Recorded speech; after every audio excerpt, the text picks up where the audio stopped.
कुछ लोग मिल्कीपुर को बदलापुर कह रहे हैं। वो इसलिए कि जो लोकसभा के जो चुनाव हुए हैं उस वक्त बीजेपी को अच्छा खासा डेंट लगा और अब उसी से कहीं ना कहीं वो कोशिश कर रहे हैं कि जो लोकसभा का बदला है वो मिल्कीपुर से पूरा हो। ऐसा है क्या?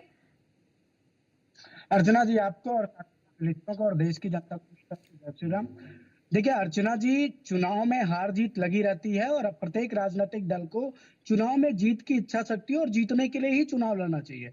जहां तक मिल्कीपुर की बात है अर्चना जी, मैं लगातार पिछले 15 दिनों से मिल्कीपुर में ही हूँ और मिल्कीपुर जो विधानसभा क्षेत्र है वो मेरे पैतृक आवास से लगभग 25 किलोमीटर की दूरी पे है। मैं उसको बहुत अच्छी तरह समझता हूँ।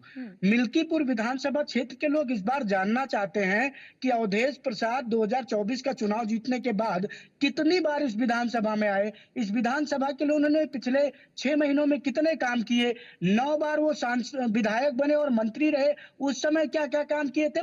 इस समय मिल्कीपुर की जनता उनसे पूछ रही है। अर्चना जी, अगर ये आएंगे यहाँ पर वोट मांगने तो किस मुद्दे पर वोट मांगेंगे?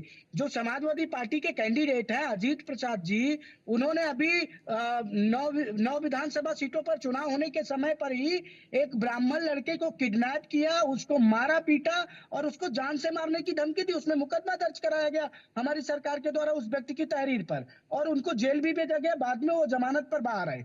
तो क्या जो अरे साठ रत्नेश हजार मिश्रा जी, ब्राह्मण लेकिन होता है, आप किन मुद्दों पर वोट मांगे? क्योंकि क्योंकि विपक्ष तो ये कहता है कि जो जरूरी मुद्दे हैं मैं वो उसके बता रहा हूँ। उजागर ना हो, उसे डाइवर्ट करने के लिए महाकुंभ की बात बीजेपी करती है। तो ये बात तो आप पर भी फिट बैठती है। आपके पास क्या मुद्दे हैं महाकुंभ को छोड़ के? हमारे पास बिल्कुल मुद्दे। अच्छा देखिए, एक चीज बताइए, अगर महाकुंभ का इतना बढ़िया आयोजन किया जा रहा है, इतनी अच्छी सुविधाएं दी जा रही हैं, एक धार्मिक आयोजन को जो पूरे विश्व में प्रतिष्ठा पा रहा है, अगर उसको हम बताते हैं कि हमने ये किया है और जनता को बताते हैं जो जनता की धार्मिक, सांस्कृतिक और ईश्वरवादी भावनाओं से जुड़ा हुआ है, तो इसमें गलत क्या है?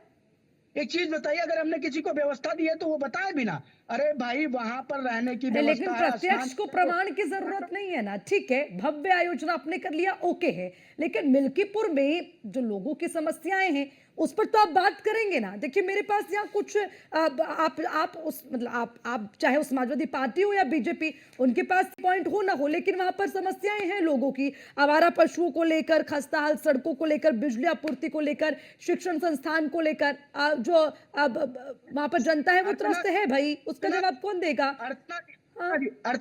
अर्चना जी, अगर आप मुझे अनुमति देंगी ना हम्म। तो मैं इस समय मिल्कीपुर विधानसभा की रोड पे ही खड़ी मेरी गाड़ी में बैठा हूँ और मैं आपको वो रोड दिखाना चाहता हूँ जो हमारी सरकार में बनी है। प्रत्यक्ष को प्रमाण किया, मैं बाहर निकलकर आपको वो रोड नहीं दिखाता हूँ। ठीक है, आप बताइए, आप हमने बात सरकार बता में दीजिए सब क्या। करवाई हाँ। है। जी। नहीं, मैं दिखाऊंगा भाई, हाँ। दिखाऊंगा। आप देखिए, क्या क्या ऐसी सड़क कभी समाजवादी पार्टी की सरकार में बनी थी? आप देखिए ना ये सड़क। फ्रीज हो गया आपका वहां नेटवर्क का इशू है, फ्रीज हो गया। ये सड़क हमारी सरकार की है भाई। अच्छा। ये सड़कें हमने अपनी सरकार में बनवाई हैं। अच्छा तो ठीक है। मैं तो अगर समाजवादी पार्टी के प्रवक्ता यहाँ बैठे हैं, वो हाँ एक बार बता दें कि उनके विधायक ने कौन सी सड़क बनवाई, ठीक है तो मैं मिश्रा जी, ये मान लूंगा। योगेश मिश्रा जी, देखिए आप मुद्दों की बात कर रहे थे। अब वो कह रहे हैं कि प्रत्यक्ष को प्रमाण की जरूरत नहीं, उन्होंने कैमरा भी घुमा दिया। अब जरा इस पर उन्होंने कोट किया है, जवाब दे दीजिए, फिर मैं आगे बढ़ती हूँ।